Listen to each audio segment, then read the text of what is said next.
होली हर वर्ष आती है। हर वर्ष आप होलिका दहन करते हैं। ये आपकी परंपरा है, आप इसको निभाते हैं। उस होली पर आप अनेक उपाय करते हैं कि आपके जीवन में सुख शांति समृद्धि आ जाए। लेकिन मेरा सवाल ये है कि क्या आज तक इतनी होलियां जलाई, इतनी होलिका दहन किया, आपके जीवन में सुख शांति समृद्धि आई? क्या उसका कुछ अद्भुत प्रभाव आपको मिला? अगर नहीं मिला तो आज आपको मैं ऐसे ही 4 उपाय बता रही हूँ कि उस विधि से यदि आप होलिका दहन करेंगे तो आपके जीवन में उसका अद्भुत प्रभाव होगा। आइए वो 4 उपाय कौन से हैं, किस प्रकार आपको करने हैं, जो आपके जीवन में अद्भुत प्रभाव लेके आएगा, उसको आप सुनेंगे। सबसे पहली बात तो यह है कि जिस समय आप होलिका दहन करेंगे, उस आग के सामने आप खड़े हैं तो वहां पर खड़े होकर के अपनी आंखें बंद करें और आंखें बंद करके अपने भीतर झांकें और भीतर झांक करके देखें, पूछे अपने आप से किस पर आपको क्रोध है, किस बात का आपको अहंकार है, कहां पर आपका लोभ है और कि कहां पर आपका कपट है। सबसे पहले उसको देखें और उसको स्वीकार करें, कहां कहां पर है ये। जब तक आपका स्वीकार भाव नहीं होगा तब तक जीवन में शुद्धि नहीं आएगी, तब तक जीवन में सुख शांति समृद्धि भी नहीं आएगी। इसलिए सबसे पहले तो आप स्वीकार करें कि आपके ये कषाय कहां कहां पर है और कैसे किस रूप में है। फिर उसके बाद आप ये संकल्प ले लें कि जब आप होलिका दहन की आग है उसमें आप पता नहीं क्या का दहन करते हो, लेकिन आज आप उसमें दहन करेंगे, अपना क्रोध अर्पित करते उसमें। आज आप बोलना मन ही मन कि मैं अपना अहंकार अर्पित कर रहा हूं, मैं अपना लोभ अर्पित कर रहा हूं, मैं अपना कपट जो है उसको अर्पित कर रहा हूं। और उसके बाद तीसरा उपाय, वो तीसरा उपाय है कि वहां पर खड़े होकर आंखें बंद करके आप देखें किस किस के प्रति आपको शिकायत है, किसके प्रति वैर भाव है, किससे द्वेष है, किससे शिकवे है, किससे गिले हैं। और जिनसे भी आज आपको शिकवे गिले हैं उन सबको आज आप माफ कर दे और एक ही शब्द बोले, मिच्छामि दुक्कडम। ये द्वेष मेरा मिथ्ये था, ये वैर भाव मेरा मिथ्ये, ये गिला शिकवे मेरे मिथ्या थे, मिच्छामि दुक्कडम। जैसे आप बोलेंगे आपका हृदय हल्का हो जाएगा। चौथा उपाय है जो आपको करना है, वो उपाय है कि आप संकल्प लेंगे। जब आप संकल्प लेते हैं होलिका दहन की यही आग, तब आपके लिए आग नहीं रहती, वो तप बन जाती है और बिना संकल्प के ये मात्र एक आग ही। इसलिए आज आप होलिका दहन पर एक संकल्प लेंगे कि मैं सप्ताह में एक दिन अपने एक व्रत का पालन करूंगा। कोई भी एक दिन रख लें, मंगलवार रख लें, शनिवार रख लें। शनिवार सबसे अच्छा है। शनिवार को मैं किसी एक व्रत का पालन करूंगा, मैं अहिंसा का पालन करूंगा, पूरी तरह से करूंगा, कठोरता से करूंगा, किसी भी प्रकार की हिंसा नहीं, किसी का दिल भी नहीं दिखा। जहां मैं सत्य का, आज सत्य व्रत का पालन करूंगा। हर शनिवार मुझे करना ही करना है कि मैं सत्य बोलूंगा। या फिर आप अस्ते, बिना आज्ञा के, बिना पूछे, किसी की वस्तु पे कोई अधिकार नहीं है, या फिर आप ब्रह्मचर्य उस दिन आप पालेंगे, जब उस दिन आप मूर्छा भाव को त्यागेंगे कि जो भी आस मेरे पास है, जितना परिग्रह है, वो आज एक दिन के लिए उसके प्रति मेरा कोई मोहब्बत नहीं है, मैं उसका त्याग करता हूँ। कोई भी एक व्रत का पालन, श्रावक के 12 व्रत है, दिशा गमन का कि कौन सी दिशाओं में आज मैं किसी दिशा का मैं नहीं जाऊंगा, उसका व्रत का पालन करूंगा। तो कोई एक व्रत का आप सप्ताह में एक दिन पालन करेंगे, ये आपके जीवन का हिस्सा बन जाए। और उसके साथ आप एक दिन मंगलवार को क्रोध त्यागना, उसका क्रोध नहीं करूंगा आज मैं, किसी से ईर्ष्या नहीं करूंगा, वैर भाव का आज मेरा त्याग रहेगा। इस प्रकार आप एक कषाय का त्याग करेंगे। हर मंगलवार कषाय का त्याग करें। अपनी वाणी पर संयम रखूंगा, बोलने में ध्यान रखूंगा। इस प्रकार कोई भी एक मंगलवार को आप इस प्रकार अवगुण का त्याग कर दें और एक शनिवार को आप किसी व्रत का पालन करें। ये 2 संकल्प आप अगर लेंगे तो आप पाएंगे कि आपके जीवन में एक अद्भुत प्रभाव होगा। आप सोचेंगे इन 4 से मेरे जीवन में अद्भुत प्रभाव कैसे आएगा? तो कैसे अद्भुत प्रभाव आएगा?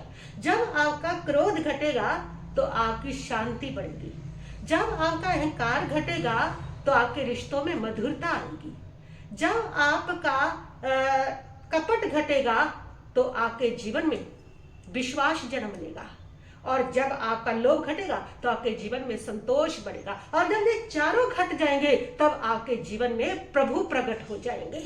प्रभु कहीं बाहर नहीं है, तुम बाहर ढूंढ रहे हो प्रभु को, प्रभु तुम्हारे भीतर है, वो तुम्हारे भीतर है, तुम्हारे भीतर से ही प्रकट होना है। जब भी प्रभु तुम्हें मिलेगा, जब भी वो तुम्हें दिखेगा, वो तुम्हारे भीतर मिलेगा और भीतर ही दिखेगा। जिसने भी पाया उस प्रभु को अपने भीतर पाया, और वो जब भीतर के प्रभु को जगा लिया तो वो बाहर के भी प्रभु बन गए, वो सारी दुनिया के प्रभु बन गए। ये सारे तीर्थंकर, ये सारे जो महापुरुष हुए हैं, ये तभी प्रभु बने हैं कि इन्होंने अपने भीतर का प्रभु जगाया। जब तक भीतर का प्रभु नहीं जगाते तब तक आप इंसान रहेंगे, तब तक आप पशु योनि में जाएंगे, पशु बनेंगे, कीट पतंगे बनेंगे, किसी भी पर्याय को आप धारण करेंगे जब तक आप भीतर के प्रभु को नहीं जगाते हैं। और ये भीतर का प्रभु जब आप चारों घटानेंगे ना, तब आपके भीतर ये भीतर का प्रभु प्रकट होता है, जो आपके भीतर विराजमान है। कहाँ प्रकट होता है? जब आपका हृदय शुद्ध होता है, जब आपके कषाय शांत होते हैं, और जब आपका परिणाम निर्मल हो जाते हैं, तब आपकी आत्मा में परमात्मा का अनुभव होता है। आपके भीतर प्रभु प्रकट होते हैं और वो आपके पास आ जाते हैं। इसलिए होलिका दहन पर आप सिर्फ परिक्रमा ही ना करें, सिर्फ फोटो ही ना लें, बल्कि होलिका दहन में अपना कषाय जो है उसका दहन अवश्य करें। और ये होली जो है, ये होली चली जाएगी, ये रंग समाप्त हो जाएगी, ये अग्नि भी बुझ जाएगी, ये उत्सव भी समाप्त हो जाएगा। लेकिन यदि आपने होलिका दहन में अपना एक कषाय आज जला दिया, तो ये होली आपके पूरे जीवन में प्रकाश भरेगी, और तब ये आपके लिए सिर्फ एक परंपरा नहीं रहेगी, ये आपके जीवन की साधना बन जाएगी। अभी होली आपके जीवन की एक परंपरा है, और उस परंपरा के कारण वो होली आपके जीवन में अद्भुत प्रभाव नहीं ला रही। और जिस समय आप होली का दहन इस प्रकार करेंगे, इन 4 उपायों से करेंगे, तो आपके जीवन में अद्भुत प्रभाव उसका होगा। आपके सारे पाप समाप्त हो जाएंगे और आपके प्रभु प्रकट हो जाएंगे। और प्रभु प्रकट हो गए, उसके बाद आपको किसी चीज की आवश्यकता नहीं रहेगी। सारे दुख समाप्त हो जाते हैं, सारी पीड़ाएं मिट जाती है। जिस समय हमारे भीतर के प्रभु जागृत हो जाते हैं, वो हमें प्रभु बना जाया करते हैं। बस यही मार्ग है होली पर प्रभु बनने का, कि होली का दहन में जलाए, आज जलाए अपने क्रोध को जला दिए, आज जलाए अपने मान को, अहंकार को, लोभ को जलाए। और जिस समय ये जलेंगे तो आपके भीतर तब हृदय शुद्ध हो जाएगा, आपके परिणाम निर्मल हो जाएंगे, और आपका वह कषाय शांत हो जाएगा। और जैसे शांत होगा तब भीतर आपके प्रभु प्रकट होंगे।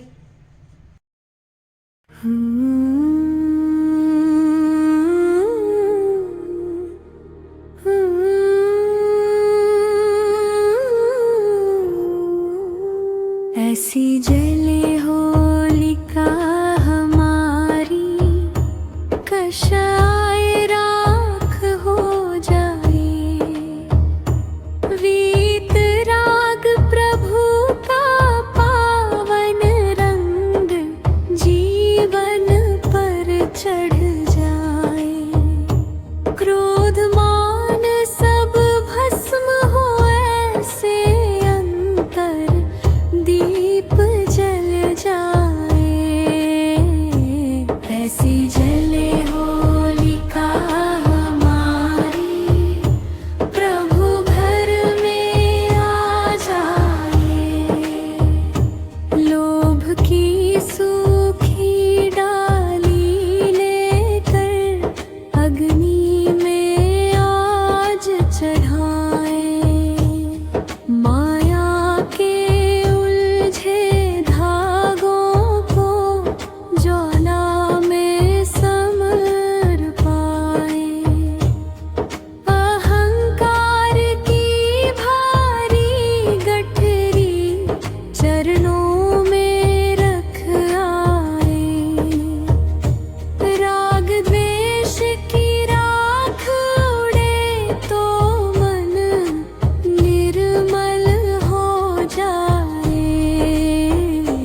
जाता। तब आत्मा का मंदिर सज कर प्रभु स्वयं मुस्काए।